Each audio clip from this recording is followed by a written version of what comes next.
दीपेंद्र सिंह हुड्डा जी, माननीय सदस्य श्री दीपेंद्र सिंह हुड्डा जी, 10 minutes please. अध्यक्ष महोदय, भाजपा सरकार के लगभग 7 वर्ष के कार्यकाल में अर्थव्यवस्था के क्षेत्र में कथनी और करनी में इस सरकार के बड़ा अंतर रहा है और ये बजट भी उस कथनी और करनी के अंतर को चरितार्थ करता है। आत्मनिर्भर भारत की बात करने वालों ने स्किल डेवलपमेंट का बजट घटाने का काम किया है।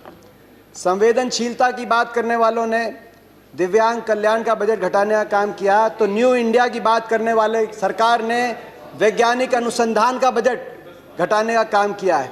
सबका साथ सबका विकास का नारा देने वाली सरकार ने अल्पसंख्यक कल्याण का बजट घटाने का काम किया है। तो राष्ट्रवाद की बात करने वाली सरकार ने जवानों की पेंशन का बजट घटाने का काम किया।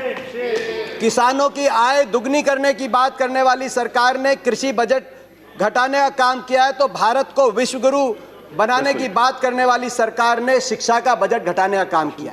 मगर ये कथनी और करनी में अंतर केवल इस बजट तक सीमित नहीं है। 7 साल का कार्यकाल इसका गवाह। बड़े बड़े नारे दिए गए। नारा था कि 2 करोड़ रोजगार हर साल देंगे, 14 करोड़ मिल जाने चाहिए थे 7 साल में। मगर यही सरकार है जिसके कार्यकाल में पिछले साल 70 साल में सबसे अधिक बेरोजगारी के दर को सरकारी आंकड़ों के माध्यम से NSSO के सर्वे ने दिखाने का काम किया। मगर 70 साल का केवल अकलौता बेरोजगारी का रिकॉर्ड नहीं तोड़ा। 70 साल में सबसे ज़्यादा बेरोजगारी दर हुआ तो आपकी सरकार में। 70 साल में सबसे ज़्यादा डीजल पेट्रोल महंगा हुआ तो आपकी सरकार में। 70 साल में डीजल पेट्रोल पे सबसे ज़्यादा टैक्स लिया गया, पेट्रोल जीवी सरकार है, तो आपकी सरकार में। 70 साल में रुपया डॉलर के मुकाबले में सबसे नीचे गिरा, सबसे रुपया सस्ता हुआ तो आपकी सरकार में। 70 साल में NPA के माध्यम से बैंक का कर्जा सबसे ज़्यादा डूबा गया तो आपकी सरकार में। और 70 साल में गरीब अमीर के बीच में अंतर सबसे ज़्यादा बढ़ा तो आपकी सरकार में। 1% सबसे अमीर व्यक्तियों के पास 73% संपत्ति। केवल कोरोना काल में 11 सबसे अमीर जो हिंदुस्तानी हैं उनकी संपत्ति में 13 लाख करोड़ का इजाफा।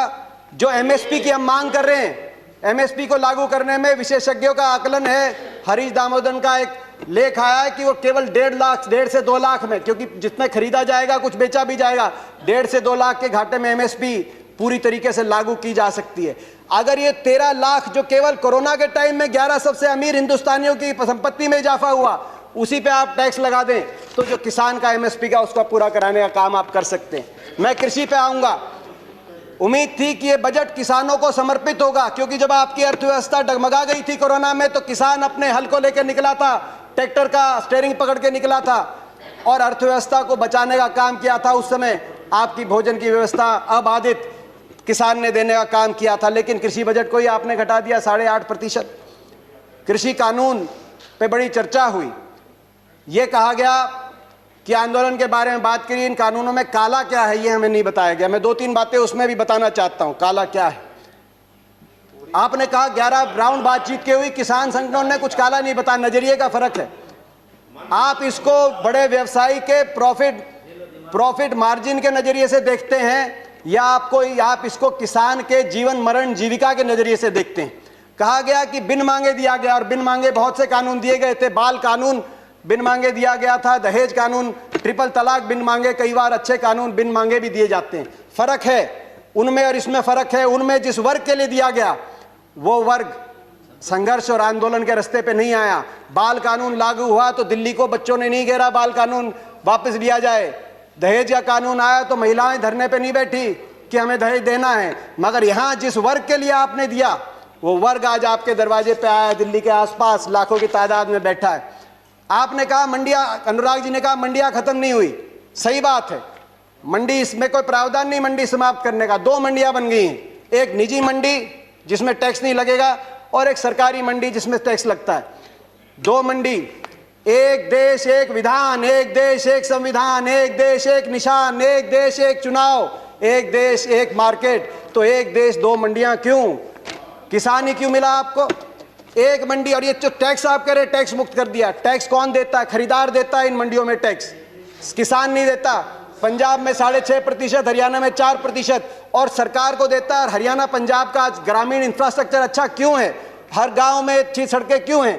क्योंकि ये जो टैक्स जाता है ग्रामीण इंफ्रास्ट्रक्चर और इन मंडियों के और किसानों के विकास के लिए इस टैक्स का इस्तेमाल होता है, इसीलिए आज पंजाब हरियाणा सबसे आगे।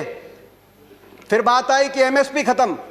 प्रधानमंत्री जी ने कहा एमएसपी थी, है और रहेगी।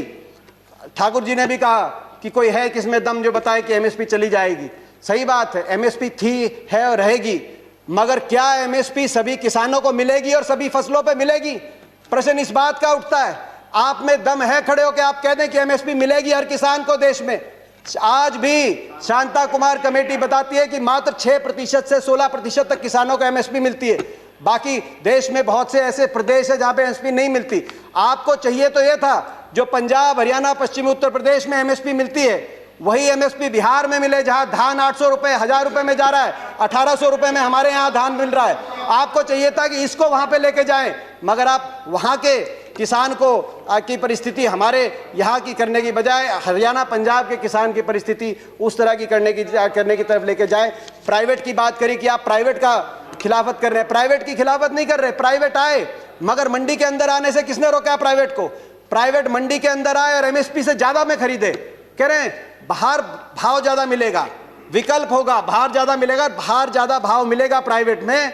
तो आपको यह कानून बनाने में क्यों आपत्ति है कि अगर एमएसपी से कम का कोई कॉन्ट्रैक्ट होगा तो वो कानूनी बाध्य, उस पर बाध्य होगा। हरियाणा के अंदर 2007 में हमने कॉन्ट्रैक्ट अमेंडमेंट लाए एपीएमसी के अंदर, निजी अलाउ किया निजी कंपनियों को, मगर साथ में कानून लिख दिया कि अगर कॉन्ट्रैक्ट एमएसपी से नीचे किया जाएगा तो गैर कानूनी होगा और कानूनी कार्रवाई होगी जो लोग इस तरह का कॉन्ट्रैक्ट करते हैं। आप कह रहे हैं ज्यादा मिलेगी तो आप कर दीजिए, ये कानूनी प्रावधान देने का आप काम करें। आपने कहा कि एक शरद पवार जी ने चिट्ठी लिखी थी, आपने कहा कि मुख्यमंत्रियों का समय हुड्डा कमेटी ने भी इसकी सिफारिश करी थी कि एपीएम सुधार हो, एपीएमसी एक्ट के अंदर बदलाव हो। मैं बताना चाहता हूं कि हुड्डा कमेटी ने, जिस कमेटी में प्रकाश सिंह बादल जी, ममता बनर्जी जी और नीतीश कुमार जी भी सदस्य थे, उस कमेटी ने क्या सुझाव दिया था इस पे? उन्होंने कहा था कि एपीएमसी में सुधार हो मगर एपीएमसी का विस्तार हो। सबसे पहले मंडी, जिस प्रकार से हरियाणा में हर 10 किलोमीटर में मंडी हमने स्थापित करी थी अपनी सरकार में, पूरे देश के अंदर हर 10 किलोमीटर में मंडी बने। दूसरा, प्राइवेट अगर आए तो मंडियों के अंदर आए, एमएसपी से ज्यादा पे खरीदें, एमएसपी से कम पे खरीदते हैं तो कानूनी कार्रवाई हो, वो ऐसी खरीदारी अलाउ ना हो। तीसरा, एमएसपी की कैलकुलेशन C2 के आधार पे हो, A2 कॉस्ट नहीं, C2 खर्चे के आधार पे एमएसपी कॉस्ट हो, जो आज किसानों की सबसे बड़ी मांग है। चौथा, एमएसपी जो चौथे उसमें कहा कि कर्जे का जो दर है वो no discussions please, no cross talk, no cross talk, no cross talk. किसी और की बात रिकॉर्ड पे नहीं जा रही है। दीपेंद्र जी कंटिन्यू। ये सिफारिश थी। मैं एक और बात कहना चाहता हूं। एक बात आई कि ओपन मार्केट, फ्री मार्केट अच्छी है। फ्री मार्केट हर चीज के लिए अच्छी नहीं है। मार्केट, अनियंत्रित मार्केट, किसान को आप अमेरिका का उदाहरण उठा के देखिए। अमेरिका में 1/4 लोग कृषि से जुड़े हुए थे आज से 50-60 साल पहले। फ्री मार्केट लेके आए, आज मात्र 1% अमेरिका की जनसंख्या कृषि पे आधारित है। क्या एक कंसेप्ट आया फ्री मार्केट के बाद? गेट बिग और गेट आउट। छोटा किसान सरवाइव नहीं कर पाया बड़े बड़े धन्नाडों के आगे, बड़े बड़े कॉर्पोरेट प्लेयर्स के आगे। आज अमेरिका के अंदर 450 एकड़ की जोत वाला एवरेज किसान के पास, हिंदुस्तान की तो किसान की एवरेज जोत आज मात्र 1.7 एकड़ है। हमारी तो 50% आबादी कृषि क्षेत्र पर निमंत्रित है। ये कैसा मुकाबला करेंगे बड़े कॉर्पोरेट्स का? गेट बिग और गेट आउट, ये गेट आउट होंगे तो कहां जाएंगे? क्या हमारी अर्थव्यवस्था अमेरिका की तरह? मैं आखिर में दो अपनी बातें कहते हुए अपनी बात कंक्लूड करना चाहता हूं। बिचौलियों की बात करी कि आपने बिचौलियों से मुक्त करा दिया, कमीशन एजेंट से मुक्त करा दिया। मैं पूछना चाहता हूं इस सदन से, ये जो बड़े बड़े धन्नाड आएंगे, बड़े कॉर्पोरेट हाउस आएंगे, टाटा, बिरला, अदानी, अंबानी, पूर्ति, ये किसकी श्रेणी में आएंगे? बिचौलिए नहीं तो ये क्या किसान की श्रेणी में आएंगे या उपभोक्ता की श्रेणी में आएंगे? ये सबसे ज्यादा अपने मुनाफे को कमाने के लिए बड़े बड़े लोग आएंगे। तो बिचौलियों की आप जो बात कर रहे हैं, आखिर में मैं अपनी बात कंक्लूड करते हुए, प्रधानमंत्री जी ने एक और बात की कि इस आंदोलन में कुछ पवित्र लोग हैं और कुछ अपवित्र लोग हैं। प्रधानमंत्री जी की बात हम मान लेते हैं, कम से कम आप पवित्र लोगों की बात मान लीजिए। आंदोलन में जो पवित्र लोग हैं, अगर आंदोलनकारी पवित्र हैं, पवित्र भावना से अपने हक के लिए बैठे हैं, आप उनकी बात मान लीजिए और इसकी शुरुआत आप दो कदम उठा के उसकी शुरुआत करिए। आप तुरंत, मैं मांग करता हूं बातचीत के दरवाजे, क्योंकि आप भागे थे 11वें राउंड में बातचीत से, 12वीं बातचीत के दरवाजे खोलें। आपकी प्रजा है, अपनी प्रजा की बात मानने से आप छोटे नहीं होंगे, अपनी प्रजा की बात मानने से आपकी हार नहीं होगी। बातचीत के दरवाजे खोलते हुए, और दूसरा, जो 200 लोगों ने, 200 से ज्यादा किसानों ने अपनी जान कुर्बान करी है, उनके परिवारों के लिए आपके लिए सहानुभूति का एक शब्द नहीं निकला। कम से कम उनके परिवारों की मदद के लिए एक पैकेज की घोषणा करके विश्वास बनेगा।